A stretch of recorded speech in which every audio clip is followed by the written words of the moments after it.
Okay, welcome to the Crow Discovery Project. As many of you know, one of my clips got run on the Yahoo homepage and on the Huffington Post, and I would like to thank Mr. Lee Spiegel, the author of the Huffington Post article, for running my response video. He updated the article with a link to my response.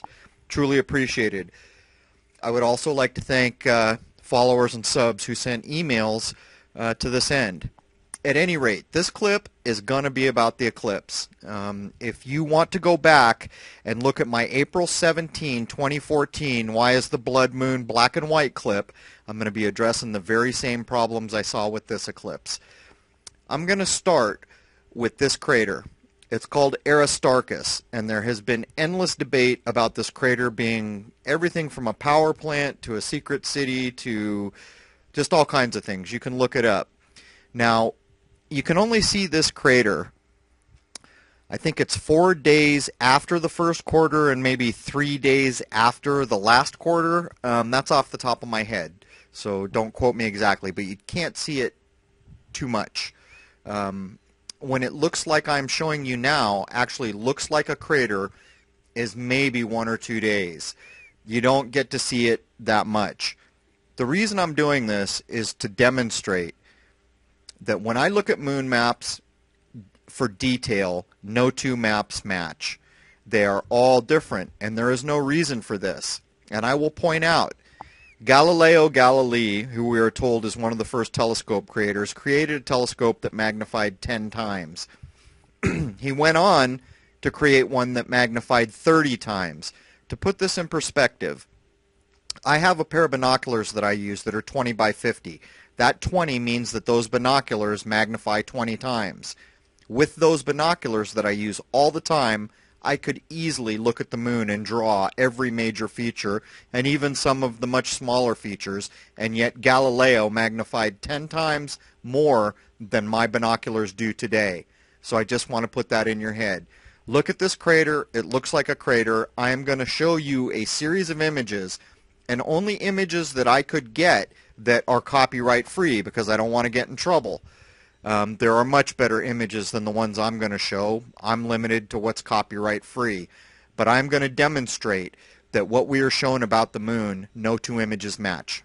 Here we go. Okay, so here is how the eclipse night started for me. They had been chemtrailing for 2 days. The sky had been closed. This day was no different. I didn't think that I was going to get a view, but it did clear up quite nicely. Look to the left of this image. Dead center to the left, you'll see a little white dot with like a little smear going away from it. That is in fact the Aristarchus crater, the same one that I just showed you, but fully lit, so it takes on this white appearance. Now what I'm going to do is, and I guess I should mention, the reason it looks like a crater in the previous clip that I just showed you, it's due to lighting. Now that lighting has nothing to do with the Earth. That's the sun hitting the moon, we are told, and just happens to be where the shadow from that whole process is going on, which makes it look like a crater. And in this view, you are seeing sunlight hit the full face of the moon, giving it this white look. But what I did was I paid very careful, very close attention to the Aristarchus crater as the shadow of the Earth covered it, thinking that, hey man, at some point this shadow should make this crater look like a crater again for at least a minute or 2 or 3. We should see some definition as the shadow crosses it. So I'll show you what I got. Okay, so let's move into the eclipse. At the upper in the dead center is Aristarchus. And as you can see, the eclipse shadow is creeping in. So at what point will we see this crater, from the lack of direct sunlight, make it look like a crater? At least maybe a little definition around the edge of a rim or something. So let's watch as this happens. And I will also point out, people are going to say, hey, wait a minute, Aristarchus was over to the left, now it's on top of the moon. Just go look up an animation for the liberation of the moon, and you will see that the moon does in fact rotate when you watch it about 90 degrees every 6 hours.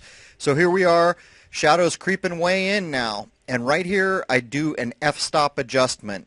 Watch, it's going to get lighter. So I crank the f-stop to overexpose it, and I'm going to replay this footage so you can see the whole moon and the effect of this and why you do it. Still, just a white blob. I don't see anything there that looks like the definition, and the shadow is all the way over it. There I go. I crank down the f-stop a little more so that the image is not overexposed. Now here comes a fast replay of the whole moon as I did this. Watch the lower right and the definition. Oops. Sorry, guys. I think it's this one. Okay, I lied. There's the real f-stop manipulation. You can see a white dot in there. The shadow is completely covering this, and at no point do we see a rim or anything that would tell us this is a crater, as I showed you in my first footage. Now, I'm sorry, here is the footage where I speeded up with whole moon. Look at the lower right and watch the definition of the surface features as I crank the f-stop. This is why you do it, so your image is not overexposed. So there, I was down to about where it should be. Look up at Aristarchus, and there is the very dark shadow covering it, and it is still a white dot. Now right here, Aristarchus is totally engulfed, and I don't know how this will turn out encoded, but what do you see through the shadow? A little white dot. It makes no sense to me, at any rate, and you know me, I question everything. So I'm just saying, why? Why is it like this? But now I'm going to follow up with some moon maps and images of this very crater so that you can see what I'm talking about. Okay, I am going to start with this map, which is a really key map, and I didn't do a ton of research on it because I'm basically just after what we can see on the face of it. This map was made in 1707, and to put that in context, I think Galileo 1642 at age 77. So he died in 1642 at age 77, we are told. Let me tell you something, we live in one encoded world. And before I get a bunch of comments about me not believing in anything, I would remind you that Napoleon warned us all that history is a lie agreed upon. And if you forget that, I don't know what to do for you, because truer words were never spoken. So here we go on this map. What's kind of cool about this map, and I'll show you the illumination real quick. Up here, little cherub babies with a telescope. We have a phase of the moon. This is really cool. It shows the angles of sunlight, and I've talked about that at length before, how key angles of sunlight are to the folks that run our planet. Anyhow, these are identical maps, and if you notice, there's two circles. Now, I spoke to you before about liberation. That's what this is. The moon tilts slightly forward and slightly back, so these areas in here and in here are the areas of the moon we can see when that tilt happens. But what's cool about this map is on this side we have nomenclature that's closer to the names we use today, and then back here the really ancient stuff. So let's start with a really cool thing. Here is what we call Kepler today, or Copernicus today, which makes this Aristarchus, the crater we have been talking about. But back then the name was Periphraides. Now, I looked this up, and this is why it's cool. The term porphyry is Greek and means purple. Now, what this comes down to is there's one mine on the planet that the ancient Greeks used and that the Romans strived to find and finally did to get this purple rock that has crystals in it to carve their stone things. So Aristarchus at one point was named after that for some reason. But if we come over here, this is how you can always find things on a moon map. Do you see this arc right here? This is Sinus Iridium and Mare Imbrium. I think it means Rainbow Bay or something like that. But this arc is how you can quickly find something on a map. You then find the big blowout, which is Copernicus, the little one next to it, which is Kepler. And in this case, it triangulates. This is Aristarchus. So back then, this is what they saw when they looked at Aristarchus. Okay, moving along. Okay, here is an 1886 map of the moon, and let's jump down here. Copernicus is number 2, so let's find number 2. There it is. Well, there's what they saw, the little arc I just told you to look. But here is Copernicus. Here is Kepler. Now look at what they saw when they looked at Aristarchus. Here is Aristarchus, number 4. And let's confirm that. Yes, number 4, Aristarchus. Moving along. Okay, this is a map from 1898. And the funny thing about this map is, oh, okay, it's reversed. It took me a minute. Okay, so this is there. So this has to be Copernicus right here. This has to be Kepler right here. This whole thing is out of whack. It doesn't make much sense. So where would Aristarchus be? Is that it? I mean, you got to triangulate somehow. It's flipped. Their optics must have done this, flipped it so what they saw was backwards. Can't be down here. Was it upside down as well? Maybe it was upside down as well, and this is Aristarchus. But either way you slice it, not what we're seeing when we see pictures today. So let's keep going.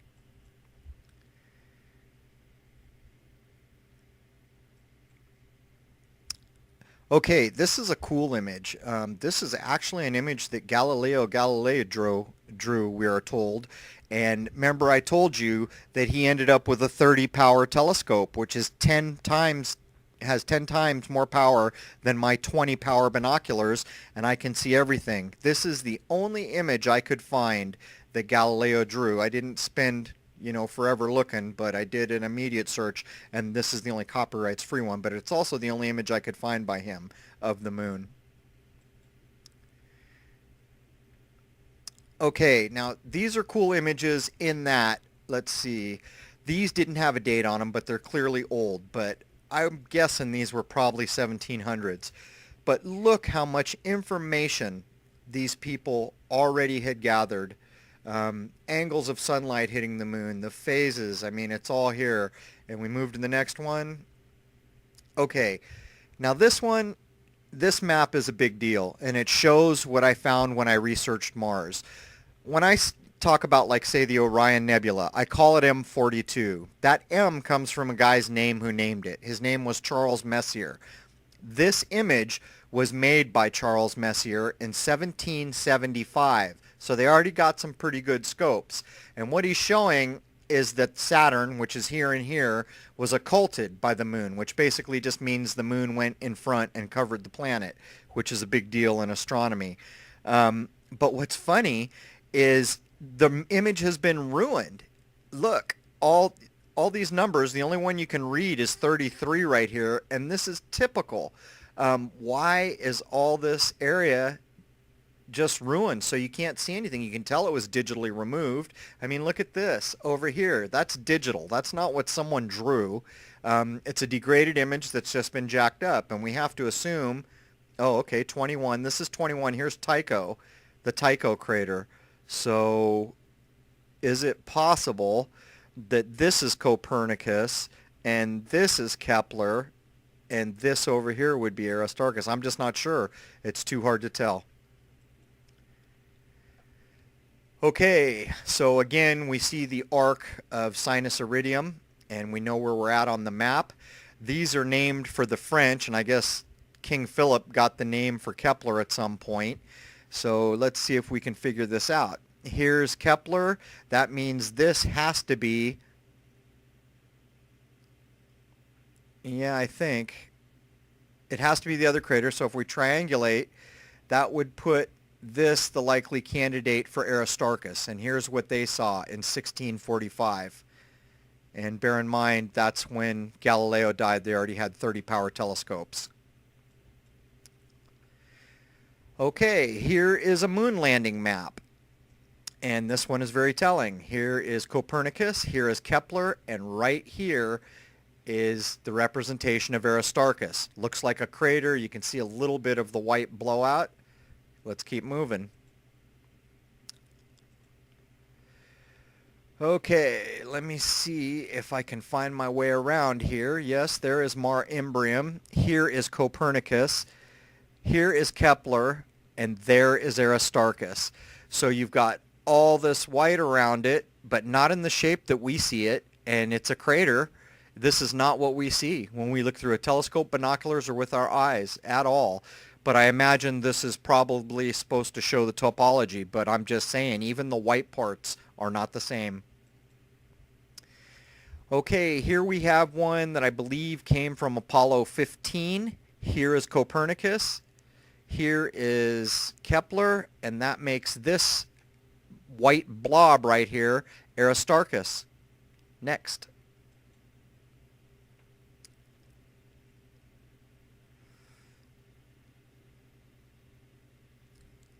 Okay, so it took me a minute to get lined up. So here's Copernicus, here's Kepler, and here is Aristarchus.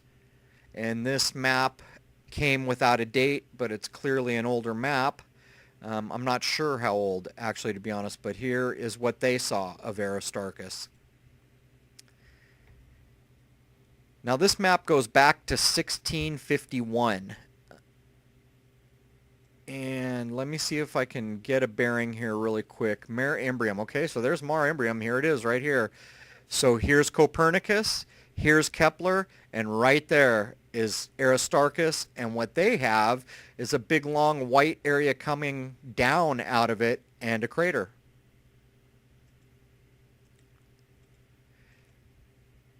Anyhow, this could go on and on. So I'm just going to show you some quick JPEGs. Okay, here we are. I'm going to go through these kind of quick because this clip is getting longer. These are all images of Aristarchus crater. Here's one. There's another one. There's one from, I believe, Apollo 15, we are told. Yeah, right. Here's one that shows just the lip of the crater with all the stuff falling in it, but there's no white around it, all the way around it, which is what we see. Here's another view from Apollo 15 as well, so that would make this Aristarchus. That's the crater next to it, forgot the name, and that channel that I can see when I put an eyepiece in. Here's another image of Aristarchus that looks like it's been heavily touched up. This is from the L Rock, and here is Aristarchus. I mean, this is just ridiculous, this image. It is, I'm not even going to bother. And here is another image of Aristarchus. Now this starts to be closer to what I see through an eyepiece, except for the fact that it looks like a crater, because I don't see that in an eyepiece. All right, here we are, and here is Aristarchus now. Absolutely no white. The blowouts from the impact aren't there to any degree. And this is, I believe, the oldest image, 1897, ever taken of Aristarchus crater. That would be Aristarchus right there. I have no idea where this image came from, but it is labeled as an 1897 and possibly the earliest. And here's another version of it taken clearly on a different day. I'll flip back and forth. We have a shadow on this side. These had to be taken, 2 days apart, because you don't get this view very often, or at least we don't. All right, so that's pretty much it, and I'll move along. Okay, so I'm going to close out with the eclipse here. Look at these stills. Look how beautiful they are. There's color, everything. Here's another still, a bit further into the eclipse.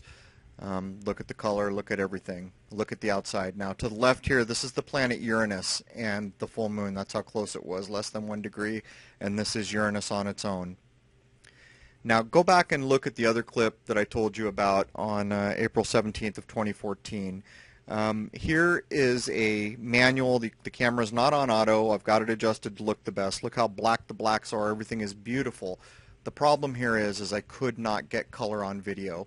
I could get colored stills. I brought the Canon camera out. I got colored stills on that. But again, the video was black and white on the Canon, and the video is black and white here. So what I did is I set out to say, what's it going to take to get color now that I've got this camera that does everything but make my breakfast in the morning? So here's what I got, and it's a mess. No matter what I did, I could not clean up this image. It looks like there's just noise and distortion. It's terrible, and that's what it took to get color into this image. If you go back and look at my other clip that really goes into this in depth, there's no reason that I have been able to discover that when I have a camera with a lens on it and I take a picture of the moon and see color, and my eye sees color, and I take the same settings, put it on the telescope, and all I can get is black and white, there is a little magnification. There's no eyepiece. There's really no reason for it.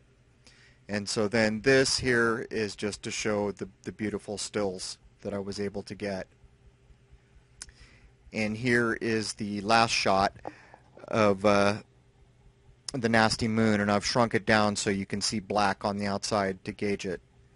So in closing, all the people that I know, and I'll use Bill Bryson as an example, who have spent endless hours looking at the moon and observing, have come to the same conclusion. Not only have we not been told the truth about the moon, but nothing adds up when you look at it in detail. And this includes all the space videos and everything else. If you look at those critically and force them to prove themselves and minusculely go over minute details, you will see things are not correct. When I look at the moon, having filmed the lunar wave now, I don't trust anything I see. I want to prove it in one way or another before I make a call. I don't care what a book says. I don't care what a space agency has said. It does not add up. Folks like Bill Bryson, who I totally respect and is the reason, he is the benchmark that I set for quality filming, was I used Mr. Bryson, who'd been filming the moon in detail. And what he finally said was that the Mars on the moon were see-through, that you could see right through them. I've never talked to him. I've tried a few times. I hope he's healthy. Mr. Bryson, I hope you're healthy if you're out there listening. He wasn't aware of the wave. And knowing that Mr. Bryson spent endless hours every night watching the moon and then stated flat out that those Mars were see-through, it looked like there were cities or lights, or he said many things. And I know that I have filmed the wave. What I'm telling you is we have not been told the truth about the moon, and it doesn't take that much to, in detail, go over the evidence we've been handed, even if it's just looking at one crater as we did today. So that's where I'm at, and I know a lot of people will say I'm crazy, but I just don't care anymore. I know what I know, and things are not correct, and things are not as we have been told. So there it is. Thank you all for sending emails on my behalf when the media ran my clips. I truly appreciate that. Cheers.